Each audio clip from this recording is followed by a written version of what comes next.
العلم هو النور الهادي والمفتاح لكل الخير من يرد الله به خيرا. بسم الله الرحمن الرحيم. الحمد لله رب العالمين والعاقبة للمتقين والصلاة والسلام على رسوله محمد وآله وأصحابه أجمعين. أما بعد. کتاب المفقود. الحمدللہ کتاب الغصب سے کتاب الخنسہ تک قدوری کے 14 اسباق مکمل ہو چکے ہیں. آج 15واں سبق ہے کتاب المفقود سے. سب سے پہلے مفقود کی لغوی اور اصطلاحی تعریف سنیے. مفقود یہ اسم مفعول ہے. یہ مشتق ہے فقد یفقد فقدن و فقدانن سے. ترجمہ ہے لغوی ترجمہ کسی کے پاس سے کوئی چیز گم یا ضائع ہو جانا. اس طرح کہا جاتا ہے فقد الکتاب، اس کی کتاب کھو گئی. یا اسی طرح فقد المال، اسے مال میں گھاٹا ہوا یا مال کھو بیٹھا. اسی طرح کہا جاتا ہے فقد الصدیق و فقدت المرأة زوجها، دوست یا خاوند سے محروم ہو جانا. یہ فقد یفقد لغوی تعریف، لغوی معنی ہے کسی سے کوئی چیز گم ہو جانا. اور مفقود کا ترجمہ ہوگا گم شدہ، ضائع شدہ یعنی لاپتہ. یہ تو مفقود کی لغوی تعریف ہوئی. اب اصطلاحی تعریف دیکھیے. مفقود اس شخص کو کہتے ہیں جو ایسی جگہ نکل کر گم ہو جائے کہ لوگوں کو اس کی سمت، اس کی جگہ، اس کی موت اور اس کی زندگی کا پتہ نہ ہو، اور نہ یہ معلوم ہو کہ دشمنوں نے اس کو اپنی حراست میں لے لیا یا اس کو قتل کر دیا. اب اس کے بعد اس کی بیوی یعنی مفقود کی بیوی اور اس کے جائیداد اور اس کے مال وغیرہ پر کیا احکامات جاری ہوں گے، اس باب میں ہم وہی پڑھیں گے. دیکھیے اب عبارت اذا غاب الرجل فلم يعرف له موضع ولا يعلم احي هو ام میت نصب القاضی من يحفظ ماله ويقوم عليه. ترجمہ دیکھیے. اذا غاب الرجل، جب غائب ہو جائے کوئی شخص، فلم يعرف له موضع، اور اس کی جگہ معلوم نہ ہو، ولا يعلم احي هو ام میت، اور نہ یہ معلوم ہو کہ وہ زندہ ہے یا مر گیا. نصب القاضی من يحفظ ماله ويقوم عليه، تو قاضی متعین کر دے من يحفظ ماله، ایسے شخص کو جو حفاظت کرے اس کے مال کی اور اس کا انتظام رکھے. ويقوم علیہ، اور اس کا انتظام رکھے.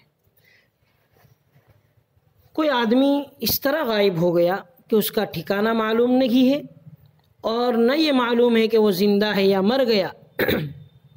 تو اب قاضی کسی آدمی کو متعین کر دے تاکہ وہ اس کے مال کی حفاظت کرے اور اس کی نگرانی کرے اور اس کے مال کا انتظام کرے. اب قاضی انتظام کیوں کرے گا؟ تو اس کی وجہ ہے کہ ایسے آدمی کے لیے جو مفقود ہو قاضی ہی منتظم ہوتا ہے، اس لیے قاضی ہی کسی آدمی کو متعین کرے گا تاکہ اس کے مال کی حفاظت کرے. اب آگے دیکھیے. وَيَسْتَوْفِي حُقُوقَهُ وَيُنْفِقُ عَلَى زَوْجَتِهِ وَأَوْلَادِهِ الصِّغَارِ مِنْ مَالِهِ. وَيَسْتَوْفِي حُقُوقَهُ، اور اس کے حقوق وصول کرے. کیا مطلب اس کا؟ اس کا مطلب یہ ہے مفقود کا قرض، کسی پر قرض ہو یا کوئی حق ہو تو منتظم متعین کردہ آدمی وہ قرض وصول کرے گا اور دیگر حقوق بھی وصول کرے گا اور ان کو مفقود کے لیے محفوظ رکھے گا. اب آگے کی عبارت دیکھیے، وَيُنْفِقُ عَلَى زَوْجَتِهِ وَأَوْلَادِهِ الصِّغَارِ مِنْ مَالِهِ، اور خرچ کرے اس کی بیوی اور اس کے چھوٹے بچوں پر اس کے مال میں سے۔ مفقود کا جو مال ہے وہ مال اس کی بیوی اور اس کی چھوٹی اولاد پر منتظم آدمی کیا کرے گا؟ خرچ کرے گا۔ وجہ اس کی ہے کہ بیوی مفقود کے لیے محبوس ہے، اسی کے لیے اس نے اپنے آپ کو حبس کر کے رکھا ہوا ہے، اور چھوٹی اولاد کا خرچ بھی ابھی اسی کے ذمے ہے، اس لیے ان لوگوں پر مفقود کے مال سے خرچ کیا جائے گا۔ اب آگے کی عبارت دیکھیے، وَلَا يُفَرِّقُ بَيْنَهُ وَبَيْنَ امْرَأَتِهِ فَإِذَا تَمَّ لَهُ 120 سَنَةً مِنْ يَوْمِ وُلِدَ حَكَمْنَا بِمَوْتِهِ وَاعْتَدَّتْ امْرَأَتُهُ۔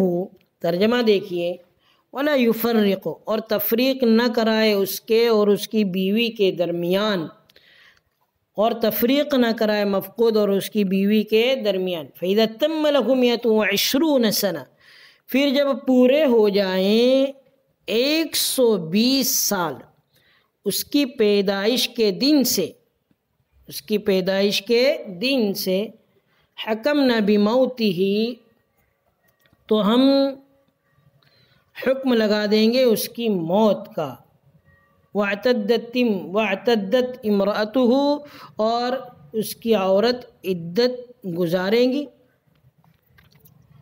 دیکھ،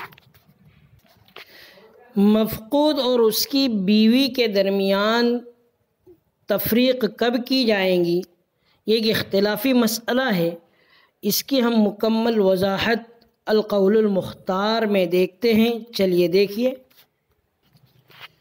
ابھی جو عبارت ہم نے پڑھی وَلَا يُفَرِّقُ بَيْنَهُ وَبَيْنَ امْرَأَتِهِ، اس کی مکمل تشریح ہم اس کتاب میں القول المختار فی مسائل القدوری میں دیکھتے ہیں۔ دیکھیے، مفقود الخبر کے مال اور بیوی کا حکم۔ جب مفقود شوہر کی عمر تاریخ پیدائش سے پورے 120 سال ہو جائے تب ہم اس کی موت کا فیصلہ کریں گے، اور اس کی بیوی اپنی عدت وفات پوری کرے گی، اور اس وقت موجود اس کے ورثاء میں مال تقسیم کیا جائے گا۔ یہ تو قدوری کی عبارت ہوئی۔ اب آگے دیکھیے، مفقود کی موت کا حکم کب لگایا جائے اور کب نہیں، اس سلسلے میں علامہ حسکفی کے بقول فقہائے احناف کے 12 اقوال ہیں۔ ایک بالترتیب آپ دیکھیے، جب اس کے ہم عمر لوگ مر جاوے، دوسرا 30 سال، تیسرا 60 سال، 70 سال، 80 سال، 90 سال، 100 سال، 105 سال، 107 سال، 110 سال، 120 سال، اور 12واں قول قاضی کے رائے کے مطابق فیصلہ کیا جائے گا۔ پھر ان 12 اقوال میں سے 3 اقوال کی تصحیح و ترجیح میں فقہاء نے اختلاف کیا ہے کہ کس کو ترجیح دیا، اور 3 قول کون سے؟ ہم عمر لوگ مر جاوے، دوسرا 90 سال، اور تیسرا قاضی کے رائے کے مطابق فیصلہ کیا جائے۔ اب یہ اسی پر دلائل عربی میں۔ اب خلاصہ دیکھیے، خلاصہ یہ ہے کہ فقہ حنفی میں 3 اقوال کی تصحیح ملتی ہے، لیکن ان میں پہلا یعنی موت الاقران والا قول ہی ظاہر الروایت اور قول مختار ہے کہ جب تک اس کے ہم عمر لوگ نہ مر جاوے، نہ مفقود کی موت کا فیصلہ کیا جائے گا، نہ اس کی بیوی کو دوسری جگہ نکاح کی اجازت ہوگی، اور نہ ہی اس کا ترکہ تقسیم کیا جائے گا۔ البتہ اس حکم سے صرف ایک صورت مستثنیٰ ہے، اور وہ یہ ہے کہ مفقود کے ظاہر حال سے اس کی ہلاکت اور موت کا غالب گمان ہو۔ مثلا وہ شخص میدان جہاد میں گیا تھا اور لاپتہ ہو گیا، یا کوئی ایسی بیماری میں مبتلا تھا جس میں اس کے مر جانے کا غالب گمان ہو، یا سمندری سفر پر تھا وغیرہ، تو اس کی موت کا فیصلہ کر دے گا قاضی، اور اس کی بیوی بھی عدت گزارنے کے بعد دوسرا نکاح کر سکتی ہے، اور اس کا ترکہ بھی تقسیم کر دیا جائے گا، جیسا کہ شامی کی عبارت سے معلوم ہوتا ہے۔ چنانچہ علامہ شامی فرماتے ہیں یہ پوری عبارت ہے۔ اب آگے دیکھیے، مذکورہ بالا حوالوں سے معلوم ہوا کہ حنفیہ کے نزدیک ظاہر مذہب یہی ہے کہ تمام ہم عصر کے مر جانے سے مفقود کی موت کا فیصلہ کیا جائے گا، لیکن متاخرین علماء نے وقت کی نزاکتوں اور فتنوں کو مد نظر رکھتے ہوئے ضرورت شدیدہ کے پیش نظر اس مسئلے میں مذہب مالکیہ پر فتویٰ دیا ہے۔ نیز اس قول پر فتویٰ دینے کی تجویز خود فقہ حنفی کی کتب میں موجود ہے۔ چنانچہ علامہ شامی نے در منتقیٰ کے حوالے سے 4ویں صدی کے مشائخ حنفیہ میں سے علامہ قحطانی کا قول نقل فرمایا ہے۔ اب یہ پورے اقوال ہے۔ مفقود الخبر کے احکام کا خلاصہ۔ الغرض، اس مسئلے میں احناف کا مفتیٰ بھی قول یہی ہے اور عمل بھی اسی پر ہے۔ چنانچہ حکیم الامت مولانا اشرف علی تھانوی نے الحیلۃ الناجزہ میں اس پر کافی تفصیلی بحث فرمائی ہے۔ ذیل میں اس کا خلاصہ ذکر کیا جاتا ہے۔ مبتلا بھی عورت اگر تفریق چاہے تو قاضی کی عدالت میں معاملہ پیش کرے اور گواہوں کے ذریعے شخص مفقود سے اپنا نکاح اور اس کا مفقود الخبر ہونا ثابت کرے۔ اس کے بعد قاضی خود بھی اس کی تحقیق کر لے، اور جب مفقود کا پتہ نہ چل سکے تو عورت کو 4 سال تک انتظار کا حکم دے۔ اگر اس میں بھی پتہ نہ چل سکے تو اس کی موت کا فیصلہ کر دیا جائے اور عورت عدت وفات گزارنے کے بعد نکاح ثانی کر سکتی ہے۔ اور اگر شرعی قاضی موجود نہ ہو تو اگر وہاں گورنمنٹ کے جانب سے ایسے حکام متعین ہوں جو اس قسم کے معاملات کے شرعی طریقے پر فیصلے کرتے ہو اور وہ مسلمان ہو تو ان کا فیصلہ بھی قاضی کے قائم مقام ہوگا، اور اگر مسلمان حاکم نہ ہو یا اس کی عدالت سے شریعت کے مطابق فیصلہ نہ ہوتا ہو تو دیندار مسلمانوں کی ایک جماعت یعنی شرعی کمیٹی بنا کر مذکورہ بالا بیان کے مطابق تحقیق کرے اور مکمل تحقیق کے بعد فیصلہ کرے تو یہ فیصلہ بھی قاضی کے فیصلے کے درجے میں ہوگا۔ مزید تفصیل ہو رہی ہے۔ مذکورہ بالا 4 سال انتظار کرنے کا حکم اس وقت ہے جب عورت اتنی مدت باعصمت زندگی گزارنے پر قادر ہو، ورنہ تو فقط 1 سال تک انتظار کرنے کا حکم دیا جائے گا، اور وہ بھی تب جب اتنی مدت میں زنا میں مبتلا ہونے کا خطرہ نہ ہو اور اس کے پاس نان نفقہ بھی موجود ہو، ورنہ بلا تعجیل عورت کو فوری طلاق اور فسخ کے مطالبے کا حق ہوگا اگر زنا میں مبتلا ہو جانے کا وغیرہ اندیشہ ہو تو۔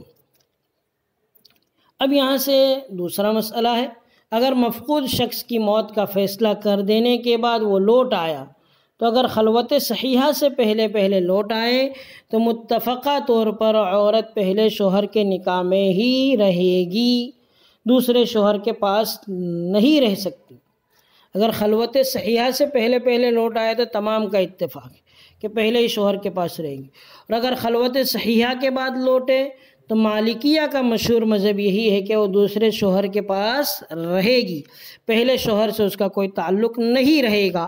البتہ یہ ضروری ہے کہ شوہر ثانی کو یہ علم نہ ہو کہ اس کا شوہر اول لاپتہ ہے، ورنہ تو پھر شوہر اول کے نکاح میں ہی رہے گی۔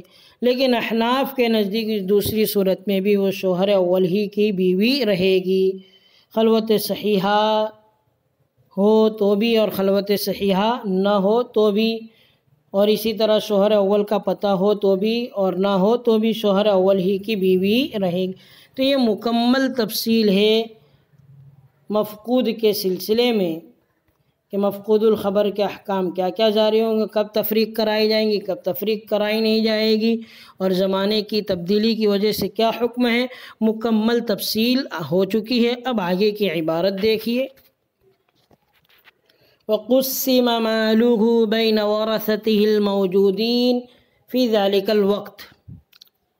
ترجمہ دیکھیے، اور تقسیم کیا جائے گا اس کا مال اس کے ورثہ میں جو اس وقت میں موجود ہو۔ کیا مطلب ہے اس کا؟ مفقود اپنی ذات کے حق میں تو زندہ ہے، مگر جب قاضی نے اس پر موت کا حکم لگا دیا تو ایسا سمجھا جائے گا کہ ابھی وفات ہوئی ہے، اس لیے اس وقت جتنے ورثہ موجود ہوں گے ان میں اس کا مال تقسیم کیا جائے گا، اور جو لوگ اس سے پہلے مر چکے ہیں ان میں اس کا مال تقسیم نہیں ہوگا۔ آگے کی عبارت دیکھیے، وَمَن مَاتَ مِنْكُمْ قَبْلَ ذَلِكَ لَمْ يَرِثْ مِنْهُ شَيْئًا، اور جو ان میں سے مر گیا اس سے پہلے ہی تو وارث نہ ہوگا اس کا کسی بھی چیز کا۔ کیا مطلب اس کا؟ مفقود کی موت کے حکم لگانے سے پہلے جو ورثہ مر جائے تو مفقود کے کسی مال کے وارث نہیں ہوں گے۔ کیوں؟ مفقود پر موت کے حکم سے پہلے گویا کہ وہ زندہ ہے اور زندہ کے مال کا کوئی وارث نہیں ہوتا، اس لیے مفقود کے مال کا وارث نہیں ہوگا۔ آگے کی عبارت دیکھیے، وَلَا يَرِثُ الْمَفْقُودُ مِنْ أَحَدٍ مَاتَ فِي حَالِ فَقْدِهِ، اور وارث نہیں ہوتا مفقود من احد ان میں سے کسی کا جو مر گئے ہوں اس کے گم ہونے کی حالت میں۔ کیا مطلب ہے؟ مثال کے طور پر 2016 میں کی پہلی تاریخ کو مفقود ہو گیا، 2016 کی پہلی تاریخ کو مفقود ہو گیا اور 4 سال بعد اس پر موت کا حکم لگا دیا، تو 2016 سے لے کر 2016، 17، 18 اور 19، تو 2019 تک جو لوگ مفقود کے مورثین میں سے مر گئے، مفقود کے مورثین میں سے مر گئے، ان میں سے یہ کسی کا وارث نہیں ہوگا۔ کیوں؟ کیونکہ 2016 کی پہلی ہی تاریخ سے اس کی زندگی مشتبہ ہے، اور وارث بننے کے لیے مورث کی موت کا یقینی ہونا اور وارث کی زندگی کا یقینی ہونا ضروری ہے۔ مورث کی موت کا یقینی ہونا اور وارث کی زندگی کا یقینی ہونا ضروری ہے، اس لیے مفقود کسی رشتہ دار کا وارث نہیں ہوگا۔